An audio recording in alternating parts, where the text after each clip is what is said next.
So I want to thank everybody for being here. This is Friday Fundamentals webinar number 4, Marketing to Prime Contractors. My name is Philip Blackerby with Blackerby Associates. I'm a consultant with ADOT's Business Engagement and Compliance Office, and I've been doing this 4 years. I've worked primarily with DBEs on financial management issues, strategic planning, and marketing. I've been involved in training people in entrepreneurship and trained over 800 people in various entrepreneurship training programs. I have a master's degree from the University of Texas, Hook'em Horns, and a bachelor degree from Brown University.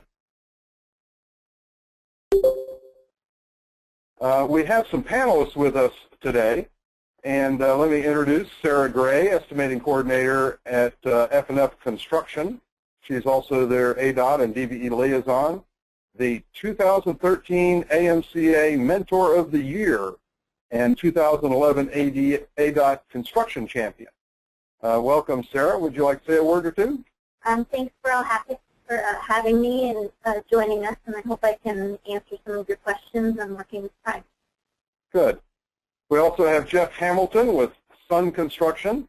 He was previously with Hunter Construction and Sunshine Concrete and Materials.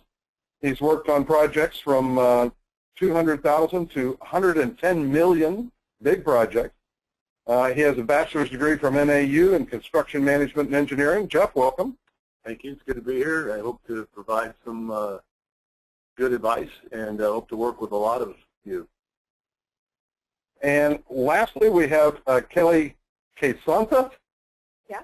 Okay, Senior Marketer with HDR Engineering, representing the professional services end of things. HDR Engineering is a huge engineering firm. She's a DBE and SBC advocate there. And last year she booked $20 million in work. Now this is not construction money. This is $20 million of engineering work. So that's really impressive. Has a bachelor's degree from Seton Hall and is working on her MBA at ASU. Welcome. Hi, thank you, and good morning to everyone here. I'm glad to be here to represent the Prime Consulting side, and looking forward to hearing more about from our contractors as well. Good. Also in the room is Kent Lane, who is the head of the DBE Supportive Services Program at ADOT in the Business Engagement and Compliance Office. I'll get it. Welcome, Kent. Thank you, Phil. I just want to say it's a pleasure to see all the DBEs and small businesses attending this particular webinar. We have some fantastic speakers that are going to be talking to you about how to do some tips on how to do business with them. So it's a pleasure to have you all here, and I hope to see you guys soon. Oh, and I have a shameless plug. Don't forget the July conference up in Flagstaff. So please, if you have any questions about that conference up there, statewide DB conference, the last DB conference we're having, please contact me. Great. I'll be at that conference, and I think I'm going to be hosting a similar workshop there on prime contractors, so we'll see how that goes. This is good practice. So what if you knew which prime contractors were a good fit for you? What if you were set up and knew how to use several different prime contractors' bidding systems? What if you were part of every bidding team on a project? What if you cemented your relationship based on excellent product and service delivery? Would that be valuable to you? I hope so, and those are some of the issues that we're going to address today. And let me emphasize that in your little control panel on your computer is a chat little window, and I've already sent out a couple of messages on that chat window, but please feel free to put in your questions there. I have all of you muted, so there's no, so you're not going to be able to give us feedback. But you can ask us questions through the little chat facility. So we look forward to having you use that.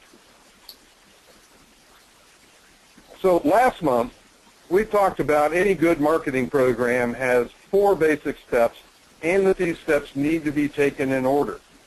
Those are, who are your customers and clients? We distinguish between customers, or people who give you money, and clients are people who may use your products and services but don't necessarily pay for it. In this case, the prime contractors are your customers. They give you money, so that means they're very important to you. Secondly, what are the products and services that benefit their customers and meet their expectations? And we talked about the differences between features on the one hand and benefits on the other. So the benefits are the what's in it for me from the perspective of the customers. So think about your prime contractors and how can you make their lives easier? Why can you make a difference in what they're doing? The third element then is, only after you've identified those first elements, what are the messages that will resonate with your customer? In this case, your message is really about your bid. That's what's the most important element in the relationship. And then lastly, what media will communicate your messages to your customers? And we're going to talk about how you participate in that bidding systems with your prime contractor customers. So everybody wants to have performance success. That's kind of a given. But what we find is that in order to have performance success, we have to have several other things. We have to have bidding success. We have to have a clear scope of work. We have to put our bid into a bidding system. We have to have a pre-qualification form. And before all of that, we start with a relationship with that prime. And so we're going to talk about each of these 6 elements in the training portion of this. And then after we get through that, we'll entertain your questions. If you have questions along the line, please feel free to bring them up in the chat window, and we can talk about those as we go along if they're really appropriate. Otherwise, we'll clean them all up at the end. So, who are your customers? What are the relationships? How can you develop relationships with these prime contractors? So the first thing you need to do is to identify who they are. And so there's a couple of different ways to do that. One is you can go to the Arizona State Transportation Board, and the slide has the address for the Arizona State Transportation Board. And here they have the awards. These are the agendas for all the State Transportation Board meetings. And then over here, you can click on the awards that they approved. And you can see what's going on here. So, for example, here was an award to F&F Construction. Congratulations, Sarah. For $2.5 million. Project is located on 186 in Cochise County. And it is milling and replacing asphalt pavement, chip seal, fog coat, pavement marking, shoulder build-up, sidewalk, and related items. So a nice big project that F&F got. And then, and we go back to our presentation, hopefully.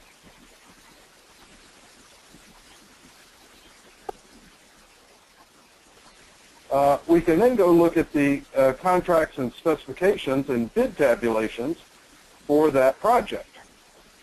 So again, when you click on that link, this is what you get to. And I think that project was this one here? 186, okay. So you can click on that, and this shows the project. And then here are the bids. So F&F was the low bid at $2.5 million. Beat the department estimate by about $40,000. There were 2 other bidders, Fisher Sand and Gravel and CKC Construction and Materials. And then here's a breakdown, actually, of the various bids item by item. So if you're in one of these businesses, you can look and see who got the low bid in each of those functional areas. And based on that, you can tell F&F was doing pretty well. They're the low bid in almost every category, except Well, they look like they're the low bid in every category. But you could see, for example, in some areas where they may not be the bid, or you look where Fisher Sand and Gravel was not the low bid, and maybe they need some help because they're not the low bid. And if you can provide that service, you think you can be very competitive, and this is an opportunity. This is where you can make a difference in helping out one of these prime contractors. I'd also like to add that you can use these to compare your numbers. So if you are bidding and you're not, seeing where you are at, you can look and say, oh, well, F&F bid, $5 for this item, and I quoted them at $85. Obviously, I need to know where I need to go from it. So looking at these bid tabs, you can understand as well where you are in your quote. Thank you, Sarah. That's the whole point. So it takes a lot of kind of grubbing around in the numbers, but you can see where your competitors are bidding and how you can be more effective in your bids. So the next thing you can do is, once you've identified a prime contractor who needs your help because you can provide better bids than whoever they're using now, then you need to find those prime contractors. So one way you can do that is with LinkedIn. And some people may not know how important LinkedIn is as a source. So this is a LinkedIn page. This is my LinkedIn page, actually, my search page. And you can click on Advanced Search right up here. Next to the search box, it says Advanced. And click there. That brings up this window. Now, a lot of people don't know this. You can look for keywords. So keywords might be estimator, for example. If you know a name, then that's good. You may know the name of a company, so you could put F&F in there. You may know a location. Now, the locations you can put in metropolitan areas, and Arizona you can't put in states, but Arizona has 3 major metropolitan areas. You can search them one at a time, country, or postal codes. And so what if we just input here estimator? I haven't done this before, so we'll see what happens. F&F construction, and search and see what comes up.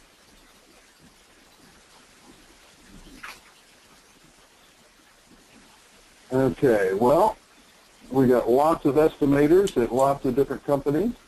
We should probably go back to our advanced search and put in located in or near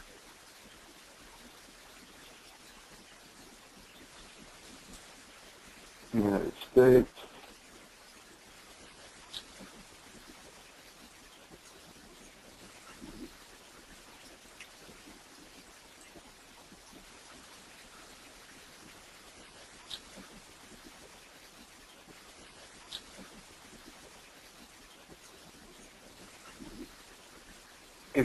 If you are a subscriber, that is, you pay your $25 a month to LinkedIn, you get additional advanced search capabilities, and you get to be able to save your searches.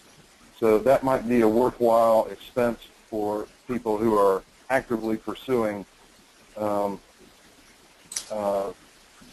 contractors.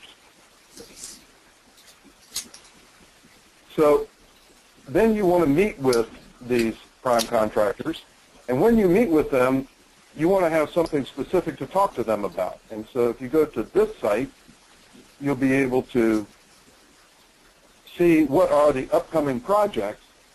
Here's the upcoming projects list right here, and you can look and see what projects are upcoming that you might be able to contribute to. And so you can talk to that prime contractor more specifically about, I think you guys are probably going to bid on this project. We really have something to contribute here, and we would welcome an opportunity to participate in your bidding process. I'd like to add something to that, too. That's a really good, important meeting to have, especially if you're new to the process.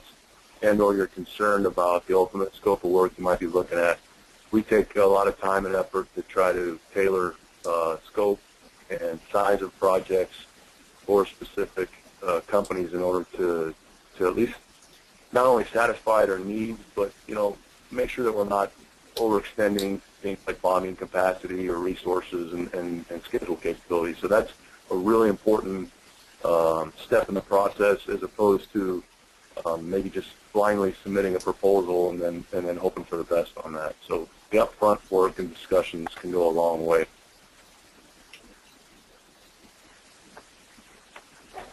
So the whole point here is to develop a relationship with the prime contractor. It's been said forever that it's not how much you know necessarily, but who you know. And while that's not entirely true, it is valuable to have a relationship with those prime contractors. Now, when you start to develop your relationship with the prime contractors, they're going to ask you to fill out a pre-qualification form. Many of you have already seen these forms. There's a lot of basic information. These things can run several pages. They're going to want to know who you are, all your contact information, all your key personnel. They want to know about your safety program. They want to know about your finances. They may ask for financial statements. They may ask for audited financial statements. They want to know about your surety and bonding. What is your bonding capacity in particular? They want to make sure you have insurance, liability, general liability. If you're a professional services, they want you to have errors and omissions insurance. They want you all to have workers' comp insurance, of course, everything else. They want to know that you can perform. They want to know what project you've been working on. And they want to have documentation of your DBE status. For each of those basic information elements, they're going to ask for attachment. So what are the specialty codes that you work with? Let's see your OSHA log. I want to see your balance sheet. I want to see your maybe your income statement. They want your surety reference, your insurance certificate, your trade references, list of completed and active projects, and a Form W-9. This is sort of all basic information. You might think it's intrusive, and it is, but this is what you have to be prepared to provide to these primes on a regular basis. And we provide it ourselves, or, you know, the owners that we bid to as well, especially private owners with, you know, qualification statements. So it's not anything out of the ordinary. Ours is, to be on our bidders list, ours is not as intrusive. I mean, we just want a basic understanding of your company contacts, your DBE status. Your category of work is very important, so you know you're getting solicited to for the, you know, right category of work. Yeah, I think just to add to that, Sarah's right. When we're providing our qualifications to specific owners, we take it very seriously who works on our team. So we don't, I guess we don't look at it as intrusive, but more as a guarantee that the work can be an extension of our team. And also it provides the subcontractors a level of confidence that everyone that is working on the project is qualified. So someone that could probably affect your scope of work, you're working alongside someone that's been through the same qualification process. I think that's a positive. Specifically, the sub-qual process that we use has some specific advantages to you, as it provides a default insurance program which can also free up some of your bonding capacity.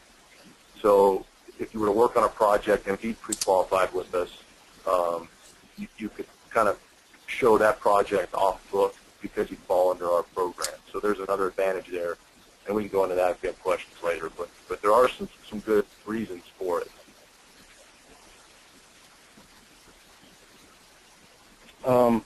What about for material suppliers only? Is there a different form? Ours is not really, and, you know, it's probably going to be a little bit less, but, you know, your hopes for the same standards and bonding might be a little different, but So it may not all necessarily apply in every case, right. but there's still a lot of information that the primes want to have to make sure that they're getting good quality work from, or good quality supplies even from whoever's providing. Good. The next thing you do, this is really the media part, and this is kind of out of order, I realize, but eventually you're going to have to provide your bid. And all the major prime contractors have online bidding systems. So this is a list of some of the major ones. There are lots and lots of these online bidding systems. And yes, you may have to learn how to interface with each of them. So F&F uses, Sarah, what does F&F use? Marketing it, and I'm sure it's supposed to be on phone calls with emails from me with invites. And we provide lots of plans and specs for every project. CDOT, usually gives for a little bit, 3 to 4 weeks. As soon as we get them, I have them uploaded. You have enough time, and if you can't fit it, don't just delete it. It's not the end of the world, and but we want to ensure that everyone has a chance to fit. Good. And Jeff, Slut uses? Yeah, we use iSquareFoot. We also are involved with Smart BidNet. We do a lot of projects with joint venture partners. So depending on who's leading the pursuit there, we'll use other programs. So we're versed in a lot of them. But I think Sarah's right. It's real important that you get your category of work correct so that you receive the right solicitations and you're not inundated with a lot of projects that you wouldn't provide services on. It can save you a lot of time. And then also if you respond to those as to be a bidder or not bidding, that can also manage your information, because I know emails fill up a lot. So that's a quick thing to remember to clean up your inbox on that. Okay, so now help me understand. If you take the pre-qualification form from a subcontractor and you say, okay, you're somebody that we might want to do business with, if you can bid effectively, then you create an account in your system for them, which then they can log into. Is that how it works? We do, and actually, you can go on our website, fill out a qualification form, and that is not as expensive. You're not going to be providing but that automatically gets you access to our certificate. And that's where it's important to see status and your categories of work correct, because it automatically goes in there, and updating it regularly is always good. So that automatically gives them a login into your system? Until they get an invite for a project, then they get a login. Okay. So, but it gets them into our system. So the next project we have coming up, that they They'll get an invite. their category of work, they'll get an invite with all their. Okay. So with that invite, then that has information about how to log into the system, and then they can start providing their bidding information. All right? Yeah, it's real similar. We'll enter in, for iSquareFoot, we'll enter in the company's information. So we'll govern that process. And I think there's pros and cons to that, but once we get your information correct in there and what you're going to be interested in the future, you'll get invites on projects. There's probably a way to get in and register globally in iSquareFoot where you can make yourself available from a pool of contacts. So we do use that portal, and I'm sure other systems you could probably enter your information in. So it's probably worth looking into to see if you can go and register at those websites. Because oftentimes we'll be doing work out of town, and so we'll be going and looking for subcontractors, suppliers, consultants that may be available to work in certain regions.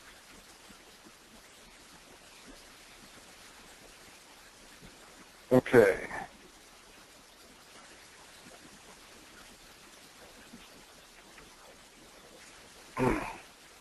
So I have a question here. I'm not sure I understand the question fully, but it says, what about BB Bid with Blue Book? Is that another bidding system? Anybody familiar with that? I'm sure Blue Book does solicitations for owners and things like that. We're not on Blue Book, but Yeah, Blue I'm Book. aware of it. Yeah, Blue Book is a huge database for subcontractors that can actually put in your company business name and contact information, but also gives an opportunity for any other contractor, primes, GCs, to be able to put their information in and also market their projects on that site. And I do know there's you can put your information in as a subcontractor for free, but in terms of trying to be a member of those, I believe it does come with cost. Okay. That was Kent Lane. Thank you, Kent. The next step in the process then is to describe your statement of work. So when you're bidding, you want to make sure you read the plans and specs. Downloading them is not enough. You actually then have to read the plans and specs. We recommend very strongly you use some kind of project management software. And I think we talked about that earlier. In addition, if you look at the training materials that we did last November, there's a video available through ADOT of those training materials when we talked about what that project management software, some of the major options are. But in that project management software, you can define how much, when, and what kinds of resources you need to do this work. Describe your scope of work very carefully. You're going to be held to delivering on that scope of work, so you want to be very explicit. If there's some part that you cannot do, then you want to specifically exclude that. Make sure it's very clear to the prime that, well, this does not include traffic barriers, for example. If that's part of what's in the specs, if that's not something you are able to do, then you want to make sure you specifically exclude that. Now, of course, you want to exclude as little as possible. So you want to take on entire tasks whenever possible. Now, for professional services, it's a little different because professional services are not about low bid. They're really about qualification. So, Kelly, you want to talk about that a bit? Yeah, absolutely. So with professional services, it's about kind of going back to that first tenet about project success and having the right relationships. And so first, we, on the professional services side, we always want to be ahead of a design project that is going to be advertised. So we're constantly canvassing the community in terms of figuring out which team would be right for the client, and that includes our subconsultants. And so I know many times when I meet potential subconsultants, you provide me a qualifications packet of some sort telling me about your what you do, your scope of work, and those are things that we take back with us and we keep in the back of our head or in our mind. And so when the right job does come up, those are the times when we recall those meetings with you and when we decide who our teaming partners would be for that job. And then I'd also just like to add, as we move towards an environment where it's more design build, what we find is we're marketing to contractors. And where we, as in the professional services like the big firms, HCR and the AECOMs and Kinley Horns, we are also marketing to the contractors in putting together the design build joint venture type teams. And so it's really coming full circle. I want to add one thing too. I'm assuming there's probably some professional service companies out there, probably on the line, that do compete in the low bid environment for things like testing, materials testing services, that sort of thing. Those kinds of scopes of work and bid proposals are a real challenge, particularly on like a transportation project that might be of long duration or so forth. Getting a quote in from a firm that wants to provide services for that with just a standard hourly rate tabulation and or maybe just a lump sum number, it's real important for us to understand what's included in that scope of work. So backing up and meeting with us prior to the bid, or maybe sending over an abstract of what you intend to provide so that there's time to vet that out before the bid is submitted, because oftentimes we'll get things in right at the last minute and we won't have a good enough understanding of what it means or how to apply your hourly rates. So those professional services in a bidding environment, it's really important that we get together early on that and understand what's all going to be required based on the way we're approaching the project. So just wanted to clarify that. Thank you. We have a question here. What about value engineering? Can you address value engineering? I can touch on that. In terms of value engineering, each year, for example, we have a value engineering contract with ADOT where we'll go in and they'll task us with looking at a project and value engineering it, finding areas of opportunity where we save money or save time on cost and schedule. And so I would say with the value engineering, it's more about the skills that you can bring to in that process, and also understanding the dynamics of the project. And so, for example, if it's we recently took part in the value engineering on the big South Mountain job. And so that just required a whole different skill set from value engineering on like interchange. So that's about finding better ways to accomplish an intended objective? Is that what we're talking about? Well, I define value engineering as, looking at opportunities on a project where you can save time and money. Okay, save time and money. Mm-hmm. That's what it's all about. Yeah, and I'll add to that too. In the low bid environment, if you're a subcontractor or a consultant that has an idea to do something better, faster, or just different than what the specifications allow, meeting with us early before the bid so we can understand what that is and then apply a level of risk within our bid if we're going to pursue that or consider it, because there's a process that we have to go through with certain owners in order to get that activated post-bid. So, again, early on discussions and relationships and meetings is very important, and not just a quote with an idea a half hour to bid submittal. Right, and on the professional design services side, we're always looking for ways to pitch innovative ideas and solutions to the client beforehand or in the proposal process. And so if you could bring those ideas and concepts to us early on, those are all advantages and considerations in seeing you on our team. So if somebody's got some real good experience as a value engineer and comes to you and say, here's my qualifications and this is the work I've done and the savings I've been able to achieve, then that's something you're going to look at very carefully and say, woo, yeah. Right, yeah, and to go back to your model about customers and clients, I mean, understanding us as the customer, that we're always looking for ways to impress ultimately the client and giving, the client that value that they're really looking for. Okay. Good, yeah, so this is what I think Kelly is talking about. We seem to be loading stuff into the back of our customer's truck on a regular basis, but it's important to think about our customer's customer.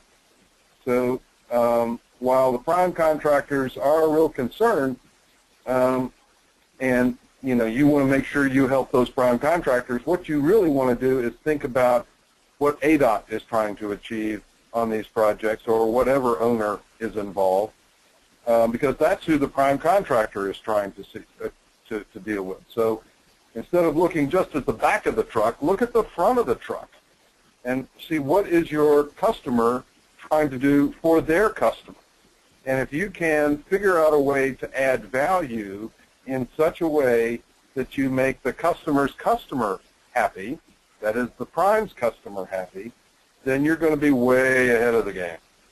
So I want to urge everybody to do that.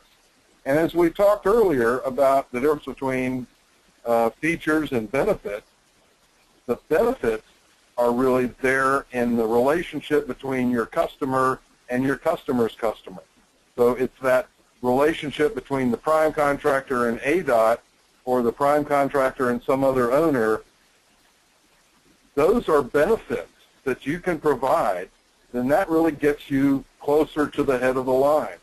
And that doesn't matter whether you're in the engineering field or in environmental consulting or in actual contracting.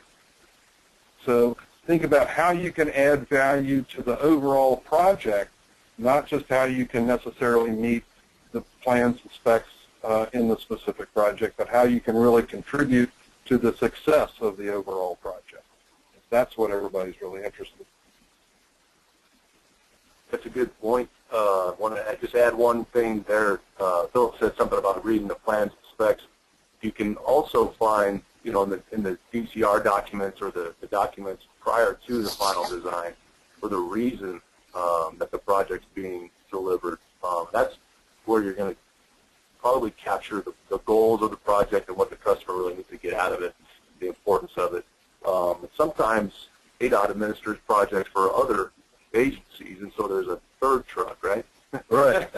So understanding, the real meaning behind the projects can be important. And those, again, come back to the early meetings with the prime contractors. But if you don't have time for that, or you want to get smart on the information before you set up that meeting, a good place to start are the preliminary design documents that read for the project. Okay, and those preliminary design documents, or where do we find those? Google. Yeah. I'm sure they're available officially somewhere, but that's generally where we track them down. I don't know if ADOT. Okay, so you guys are out hustling those preliminary design projects all the time, looking for them, because that's setting up what you're going to bid on in the future. So these subcontractors can chase those documents down as well. They can then figure out that Sun's going to bid on this project, and so let's now start talking early. Right. So the earlier you start that relationship, the earlier you start that conversation, the better off you're going to be. All right. So when we get down to messaging, then really that's about your bid.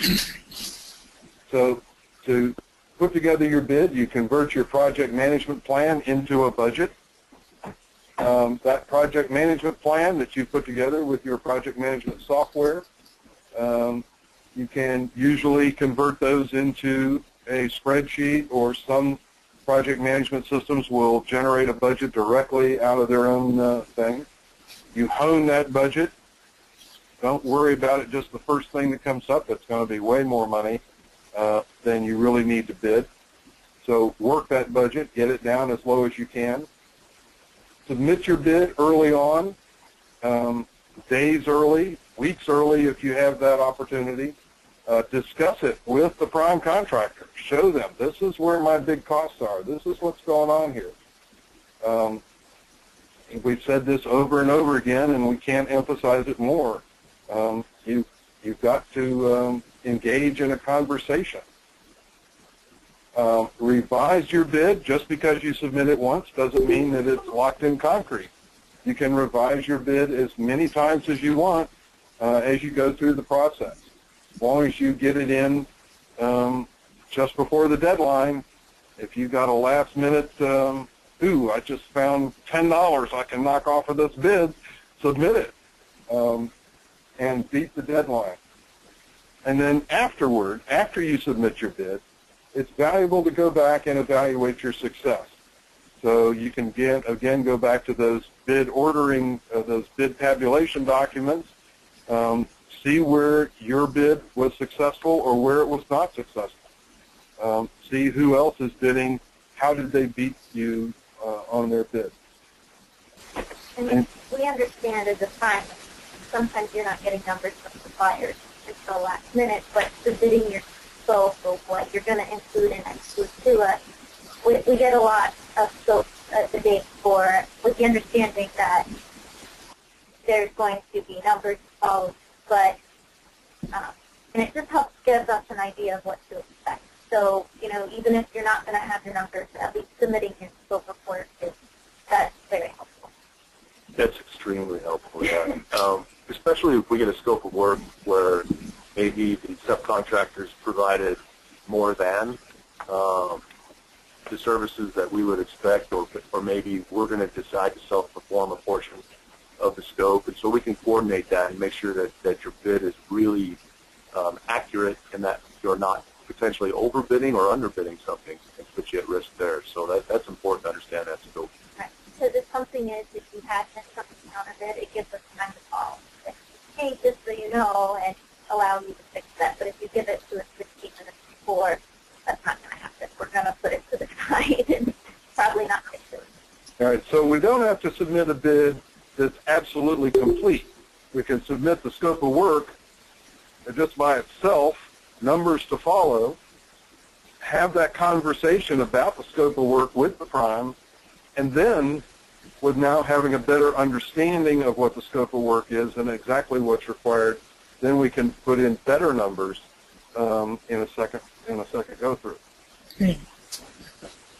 Makes sense. Okay. But it's, again, I want to emphasize, after the award, you want to go back and evaluate your bid and see where you were high, see where you were not being effective, or see where you may have been too low and left some money on the table as well. So look for that evaluation so that the next go-round you can bid more, bid smarter, bid better.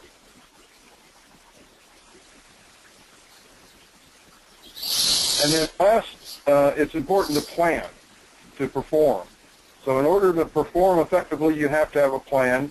Again, we're coming back to this project management software. This is really important. And once you've created your project management project, you have to use that software to track how you're doing, to manage what you're actually doing. Be ready to start when the prime calls. Project schedules move up and down on a regular basis. So sometimes if an earlier subcontractor finished quicker, then they may want you to start earlier. Sometimes there's been a delay in the project. They want you to hold off for a while. Either way, you need to be ready to start when they call. Do what you said you'd do and do it when you said you'd do it. Live up to the scope of work, live up to your promises. You have to supervise your work. Remind your workers ahead of time, hey, we're going to show up tomorrow, right? Make sure everybody has all the tools they need. Monitor their timeliness. Monitor their quality. It's up to you. And the only thing that will really cement your relationship with these primes is when you have performed effectively. So don't be late. Don't miss things. Get it done. Get it clean. Get it safe. Make it happen. And if there are problems, and there are often problems, unexpected things show up. It happens all the time. Report that to the prime. Make sure they know what's going on. Sometimes they can step in and help and fix the problem. Sometimes they can adjust the schedule. But make sure that your communication lines are open all the time. This is a key element of any contract performance, is making sure everybody's aware of what's going on. And that applies in the professional services area as well, right? Yes, absolutely. And so for us, a proactive sub-consultant is a successful sub-consultant. And so we're always looking for that synergy in terms of this, a firm that is just really well-rounded and quality-focused and ultimately client-focused. Good. Okay, that's the key elements. We're able to go back, and we got a few more minutes. I've got about 8 more minutes here. We can go back and review some additional things. We do have a question. Can you discuss how primes look at subs with alternative delivery projects? Anybody want to talk about alternative delivery process? Sure. SUNT pursues design, build, and CM at risk, and then outside of Arizona, it's called CMGC projects. And those are, again, a lot along the lines of understanding the needs of the project, the project goals, and assembling the right team. So the first step would be to be pre-qualified with us. Another great, I guess, qualification mechanism is to have performed or completed some work with us in the past, and or at least submitted a statement of qualifications of similar work that you've performed maybe for other primes on similar projects.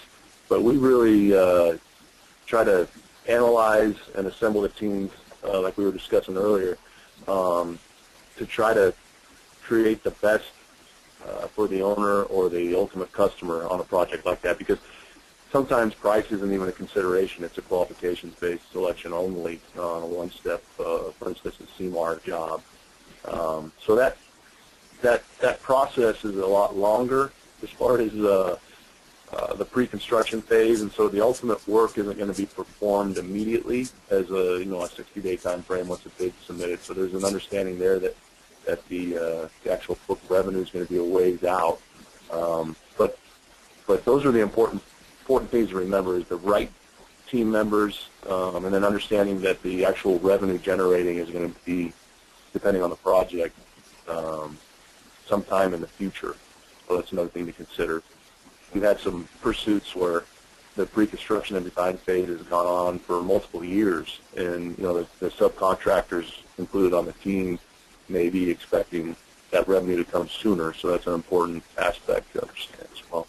Different animal on those projects. We're definitely more exclusive as to who we allow us go to quote to, and definitely require a non-disclosure agreement. And because we are strictly design build, we're providing the plan. So, we want to ensure that our subcontractors aren't going to be sharing those in our, because it is our ideas that are coming across. So it is definitely sort of a more exclusive and not just soliciting across the board the way we do for a little bit. Okay. And so these are, you said CMAR, that's Construction Manager at Risk. Correct, yeah. CMGC is Construction Manager General Contractor. Correct. And there's another one.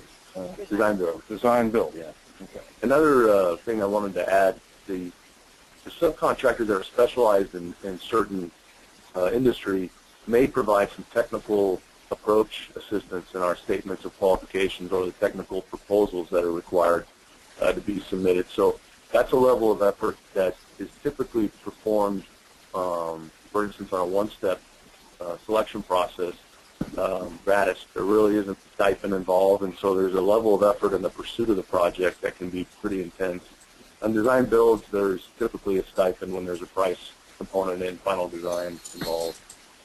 So just keep that in mind in the pursuit of those alternative delivery method projects, that there's some effort that should be at least planned for in sort of overhead. Okay. We got another question here about, do you have any advice for public involvement and outreach services firms? Oftentimes it's not listed as a line item on the bid sheet, so what should we be asking the contractor on how we submit a bid? Well, I can tell you on the design side, if you go back to the original request for proposal or qualification, they'll usually list that public involvement is a service that the client is looking for, or if that is something that they're performing in-house. And so, and usually that public involvement effort is carried from the moment the project is announced, from the inception to the DCR stage to the final design stage. And so they don't typically farm out public involvement in the middle of the project. It's usually started at the beginning. And so it really is contingent on whether it's going to be in-house or out-of-house, and that's for the designers. That's where we figure out if we need to put those people on our team, or if we're going to be collaborating with the client with their public involvement specialist. And to follow what Kelly said, because the public involvement from the design inception has already been decided, so when it comes to a low bid project, we have no say in it. ADOT has already decided that. The owner's already decided that. So it's really not an item that we can use as a low bid contractor. I think to add to that as well, if it's non-existent on the bid tab and there's mute text in the specifications of who's supposed to cover the scope, a pre-bid meeting question or a question prior to the bid to submit to the owner, if it is intended for the contractor to provide that, can always clear up confusion on that. Okay.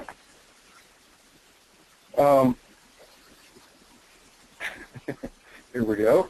How do you get to present to the primes when they do not respond to your phone calls or emails? We all know it's about building relationships. Who wants to take that on? Well, I guess you all probably have experience with primes being non-responsive, and if I would just say that it's not intentional. I think there has to be a right time and place to set up a meeting, and to be honest, it's probably going to govern around available time and what projects we're pursuing and who we're needing to look for potential services. But if you know that there's a project coming out, I guess the more specific that you can be in your pursuit and the reason for the meeting, I think there's a lot better chance to target a specific prime and set that first initial meeting up, even if it's an email or something that says, hey, I'd like to provide you a scope of work abstract on this, and then you can take the next level. It might take a couple times to submit a bid before a physical meeting does get set up. I mean, people operate different ways. I can't speak for everyone, but I think the familiarity of knowing someone or seeing their proposals can create sort of some momentum or some synergy there. I just say keep being persistent and be specific as you can on your intent of providing services. I agree. And understand what your prime contractor does and projects that they pursue. There's sometimes things we get solicitations that are completely out of left field that, we don't, that really doesn't do anything for us, but they don't even understand that. So really do your research on your prime contractor, understand the type of work they're doing, and just to be as specific as possible. Understand what you can provide for. Okay, so part of this, though, 2 points sort of come to my mind. One is go to the conference. We're having a statewide DVE conference, and there are going to be a lot of primes there, right? That's correct. Yeah. So that's Flagstaff, July 7th and 8th. 7th and 8th. Okay. Yeah, this is the opportunity when we're talking about building relationships. Coming to these conferences and our bigger events, even like our DVE Expo, when those are the times that we can start developing those relationships, because primes are there, and that's the time we can start engaging the primes and developing those relationships. The other thing that comes to mind is to think about timing. Most of the ADOT bids in particular, the due dates are late in the month, right? And so if you're going to be in the last week of the month and you want to talk to an estimator, well, they've got other things on their calendar. They're hustling some bids. They're managing several bidding processes, perhaps. Lots of subcontractors. They're trying to talk about specific bids. If you want a relationship meeting, a relationship building meeting, then look to the beginning of the month. That's why, it's one of the reasons why we scheduled these webinars early in the month, every month, is because we want to be out of the way of that bidding process. So think about how the calendar works. And I can tell you one of the tactics that I use on the prime professional services side is if I'm trying to track a particular client or understand more of a job, I find out where the project managers are, what associations they're involved in, and I attend those, and I go up and introduce myself. And so, an email is fine, but there's an adage in marketing that you have to meet a person 7 times before they remember you. And so it's, kind of being persistent and being kind of in front of their face and just keep telling them what you can provide for them. That's a great point. I think the industry associations and so forth are an excellent opportunity to catch someone before, after, during, introduce yourself, because you really have a captured audience at that point. It's not a decision of I'm not going to take that call or return a phone call. It's you're face to face. Like you said, the event in July in Flagstaff would be a great opportunity. I was at a Support Sky Harbor industry event last night and saw a lot of contractors and subs and design professionals there and had a lot of discussion with them. So it's a good point to attend those things. And AGC meetings? Yes. And AMCA meetings? Yes. Those are all good opportunities to meet with the primes, say hello. Just a handshake and a business card exchange is one of those 7 meetings that gets people to remember who you are and what you're all about. But one more thing to add. On those AGC luncheons, I know we do send out invites for 5 DBEs to actually give a 2-minute speech or 2-minute elevator pitch to be able to talk to primes, and that's the time where you can market yourself to everyone at that meeting. So I just want to throw that out. And I will throw out that if you're having difficulty really putting together that 2-minute elevator pitch or even a 12-word elevator pitch, that's something that we can do through one-on-one consultation. So if you call Kent, you can get somebody like me. There are several of us in the consulting business here that have contracts, and we're offering 3 hours of free one-on-one consultation with DBEs, and putting together those elevator pitches is one of the services that we can provide. So if that's something you'd like, then be sure to talk to Kent. Just send him a little email and say, hey, I need a consultant. Here's the kind of things that we want to improve, and he will assign one of us to make that happen. So that can work. We have another question here. Well, not so much question as a statement. You have to remember the WIFM, that's the what's in it for me, and some contractors are easier to work with than others. And I'm sure that's true. Anybody want to address how easy it is to work with you? I guess really know where to start with that, but I will say, from what I've heard, pre-qualification process tends to be a big hurdle for a lot of people to want to get through, and I think a lot of it might stem from the confidential financial information and submitting the documents that we require. And instead of just falling into the pool of default qualification and a certain dollar amount, pre-qualified and that sort of thing, meeting with us one-on-one or explaining your reasoning behind certain things can help that process. And so we like to kind of customize a pre-qualification process when it is valid, and especially with DBEs and maybe new business startups, kind of fostering them and developing them along the way to be part of our team. It's important to us. So really what's in it for you, we do want to pay attention to that and take that into account. So don't feel intimidated as far as the online sub-qual pre-qualification process. Give us a call, let's talk through it, and we can kind of tailor maybe your first project opportunity so that it's a good fit. So I think we take that very seriously. So great. Well, we've run over time, but I want to thank certainly Sarah Gray from F&F Construction, Kelly Kay from HDR Engineering, and Jeff Hamilton from Sun Construction. Thank you all for your insight and your expertise and your experience. We really appreciate that. And thank you, Kent Lane, for making all this happen. And we look forward to seeing you all next month. That's July 11th, where it's not going to be the first Friday because that's tied to the 4th of July, but it's going to be the second Friday, so that's July 11th. It'll be our next webinar, 9 o'clock in the morning. We look forward to seeing you all then. Thank you very much.